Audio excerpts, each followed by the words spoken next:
જય સિયારામ. હું શારદાબેન. બાની રસોઈમાં આપનું સ્વાગત છે.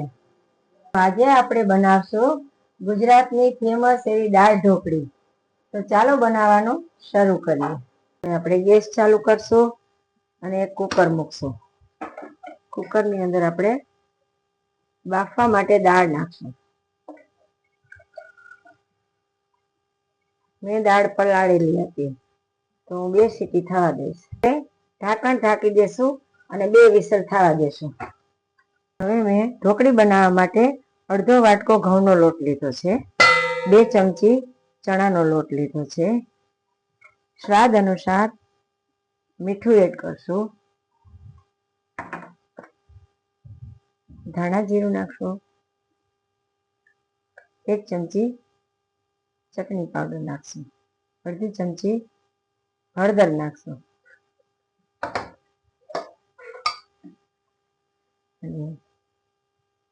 1 ચમચી મોણ નાખશું.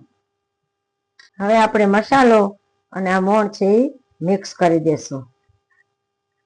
જરૂર મુજબ પાણી નાખતા જશું અને લોટ બાંધતા જશું.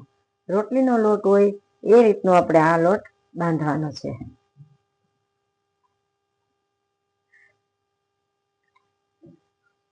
લોટ ટૂંકવા માટે થોડું તેલ લેશું. આપણે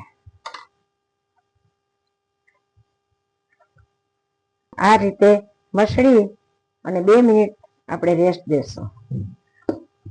આવડો લુવો લઈ અને એની આપણે પેલા રોટલી બનાવશું.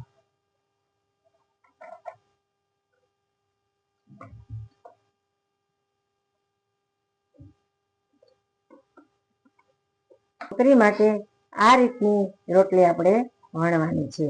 બહુ જાડી નહીં અને બહુ પાતળી નહીં. હવે આપણે એના પીસ કરશું.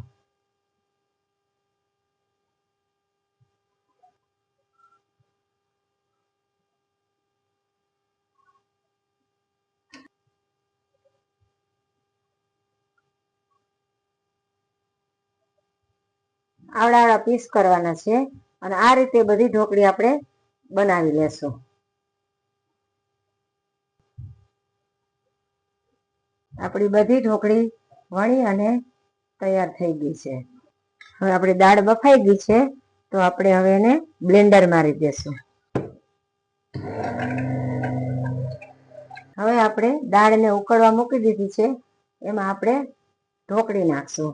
જેથી કરી થોડી વાર ઉકળવા દેશું, જેથી કરીને ઢોકળી કાચી ન રહે. તો આપણી ઢોકળી ચડી ગઈ છે અને 2 મિનિટ થઈ ગઈ છે. આપણી ઢોકળી ઉકળી ગઈ છે. મેં પહેલેથી જ હળદર અને નમક નાખેલું હતું. હવે આપણે એમાં ધાણા જીરું 1 ચમચી અને 1 ચમચી મરચું પાવડર નાખશું. તેને મિક્સ કરી દેશું. આપણે વઘાર દેવા માટે એક કડાઈ મૂકશું.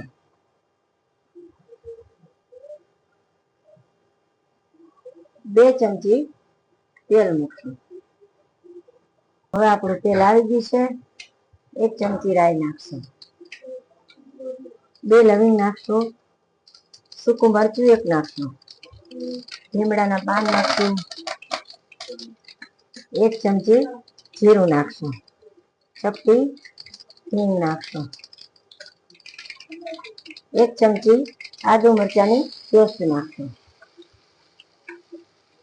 નાનું ઝીણું સમારેલું ટમેટું એડ કરશું.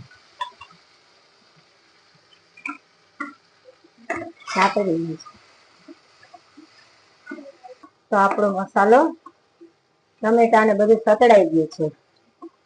તો હવે એમાં આપણે ઢોકળી નાખશું.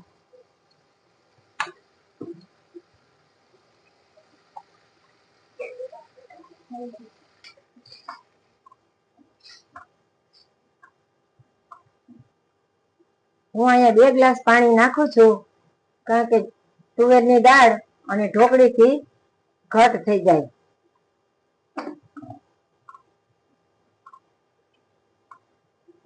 હવે એમાં આપણે થોડો ગરમ મસાલો નાખશું. હું અહીંયા ગળાશ નાખું છું, ગળ્યું થાય માટે. તમે સ્કીપ કરી શકો છો. હવે આપણે એને 3-4 મિનિટ સુધી ઉકળવા દેશું, જેથી કરીને મસાલા ચડી જાય. મેં અહીંયા 1 વાટકી શિંગદાણા બાફેલા છે એ એડ કરી દેશું.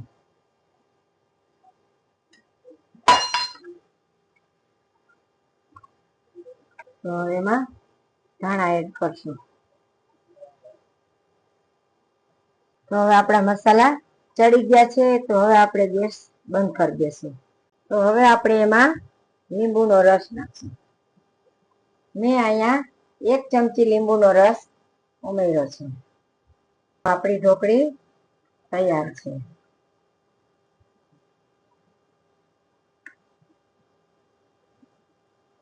તો આ દાળ ઢોકળીને તમે ભાત સાથે લઈ શકો છો.